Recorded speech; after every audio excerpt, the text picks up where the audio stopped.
So, this is the game that Ubisoft Massive left the Division community to go make. Let's see what they have. Let's see what they're here to present. So, apparently, this game has probably been much longer in development than we could have envisioned. The announcement seemed later because already the game is about to release an avatar that's been announced to be in development since 2017 is also coming out around the same time. So that's a very interesting set of advancements. So apparently, this particular Star Wars game is a single-player game based around, an outlaw character. I cannot remember her name, and a face-hugger, really cute creature-like creature. And the game seems to have stealth mechanics and all kinds of really cool partnership mechanics.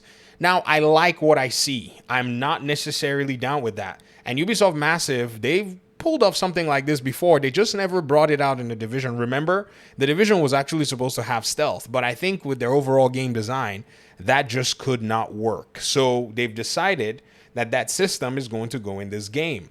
And to be very honest, ladies and gentlemen, it's interesting to see their mechanics and some semblances of the things that they're really good at come into play, like their AI.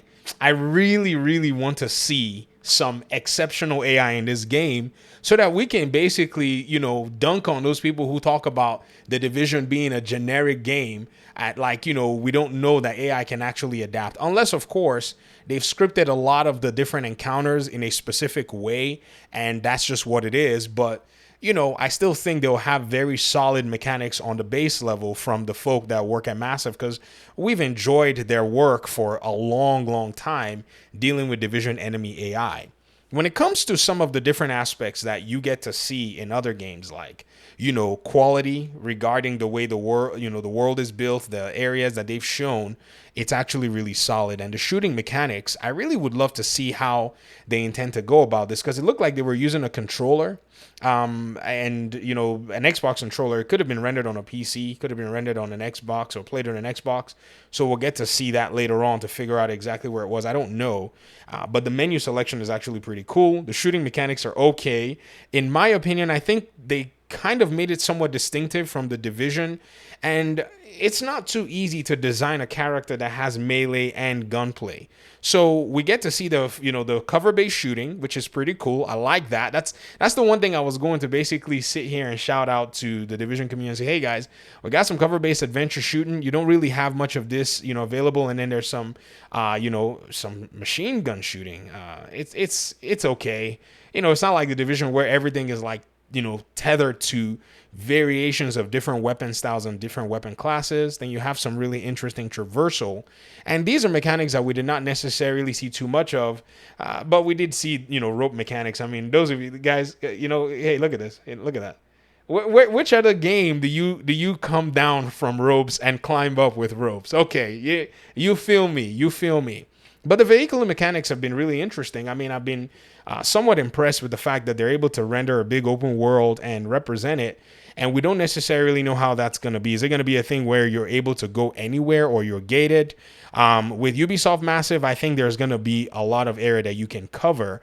And this is, in my opinion, a very interesting set of parameters that you're seeing, because not only are we getting these drive mechanics, you're going to have encounters on the drive mechanics. So all of this stuff is expanding, what they're actually experts at, and now they're going into, different territory to kind of get these systems in place. And to me, I think this might be a bet that works out for them if they don't bungle these different parameters, and if they don't bungle performance and all that stuff. But Ubisoft has been always able to deliver clean games with their engines in terms of performance and so on and so forth. But we're yet to see work from Massive.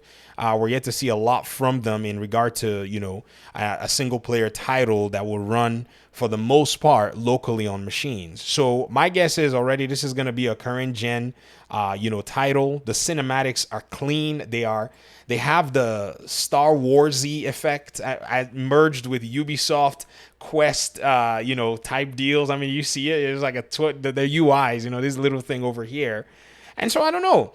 At first, when I saw it, I was like, I don't really know how to feel. Maybe I was just kind of a little, we got, we should have been getting another Division game, or maybe we should not have been getting another Division game, whatever. But it was kind of interesting to just go ahead and kind of see all of this stuff, because they're representing an aspect of Star Wars that people are saying, finally we're not getting a Jedi and we're not getting a trooper. We're getting we're getting an outlaw at this, point of the game. So all of these different aspects are quite unique. And not only is this game going to be relegated, there we go with an ad. Not only is this game going to be relegated to, I'm going to show you guys my Twitter page instead, to pretty much the regular gameplay aspects in regard to the game and such, we're also going to be getting access to flying ships and, some space stuff as well. So that was actually pretty cool with all the mechanics that they've been able to introduce into this game. So I look forward to this game now that I've taken a breath after looking at the game, and now I've kind of kind of look back to say, okay, what is the bet that they're taking with this Star Wars game, and seeing how it's so far in development from when we saw the game. The news articles that people were actually citing saying that they were looking to get this game out in 2024 is looking quite likely, because to me it seems like the game has probably gotten really advanced in its development. Now, this could also be smokes and mirrors to kind of get the game out there in people's awareness, and then at the time when the game is supposed to come out, the game the game doesn't come out. But it says coming 2024. So we're not certain about the date, but it is what it is. It's a good effort nonetheless. We've gotten to see some gameplay. The only thing that we need to hope for now is the game comes out and the game maybe pays off. If it's a bet that they're making, I say I support them. I mean, I don't know about everybody else. I know the Division audience and Division communities, y'all like your games. You don't really want anything to mess with it. But, I try to keep an open mind, especially from a studio that I've actually seen their work in the past. But thanks so much for watching the video. I'll talk about Avatar here in a bit. And, that should be interesting too. Appreciate y'all so much. Peace out.